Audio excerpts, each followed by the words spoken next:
Today we need to talk about a stark and frankly horrifying reality in South Africa, the gender-based violence crisis. And the numbers we're about to go through, well, they don't just point to a social problem. They reveal a full-blown national emergency. Let's just dive right into the data. Let's just start with this number, 957. That's how many women in South Africa were murdered in just a single 3-month period this year. Just let that sink in. Nearly 1,000 lives gone in just 90 days. This is the reality of the silent emergency we're exploring. So, to really understand the sheer scope of this, we have to be on the same page. What exactly is gender-based violence? When we hear violence, our minds often jump to physical assault, but gender-based violence, or GBV, is so much broader. It covers sexual violence, but also emotional abuse, financial control, basically any harmful act that's driven by a person's gender. And it's not random. It's a deep, systemic issue, tied up in power imbalances and, well, just really damaging social norms. Okay, with that definition clear, let's get back to the numbers, because the scale of this crisis it's just staggering. In that same 3-month window, over 10,000 rapes were reported. And I really want to stress that word, reported. We all know that the number of cases that actually make it into official statistics is just the tip of the iceberg. The true figure is likely much, much higher. A study from 2022 uncovered this stunning fact. 1 out of every 3 women in South Africa has experienced physical violence in her lifetime. Just think about that. 1 in 3. This isn't some rare event. It's a tragically common part of life for so many. And this is an ancient history we're talking about.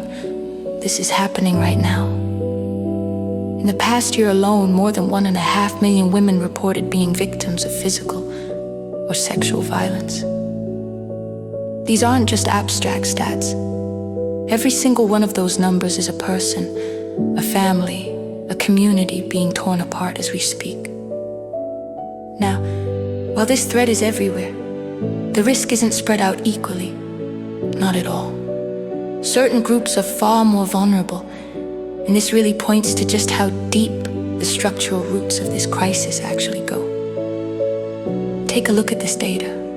For instance, it shows that women with disabilities face a significantly higher rate of physical abuse from a partner over their lifetime. Things like structural inequality and poverty just compound the risk, creating a perfect storm that leaves some women dangerously exposed to violence.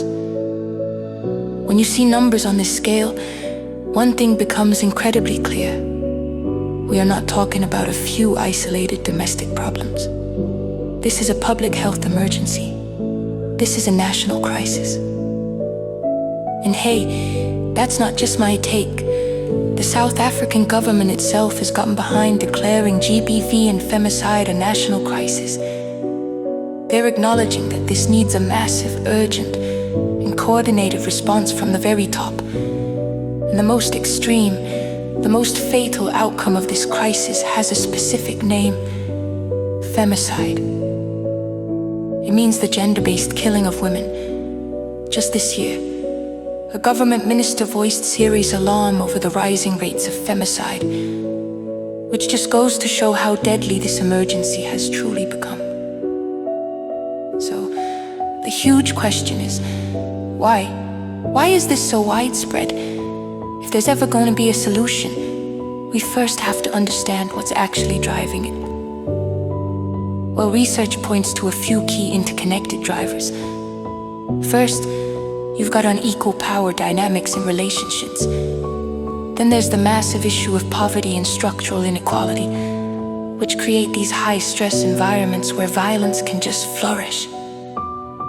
And finally, there are these deeply entrenched social norms and patriarchal attitudes that kind of normalize or even excuse violence against women, creating a culture where perpetrators feel like they can get away with it.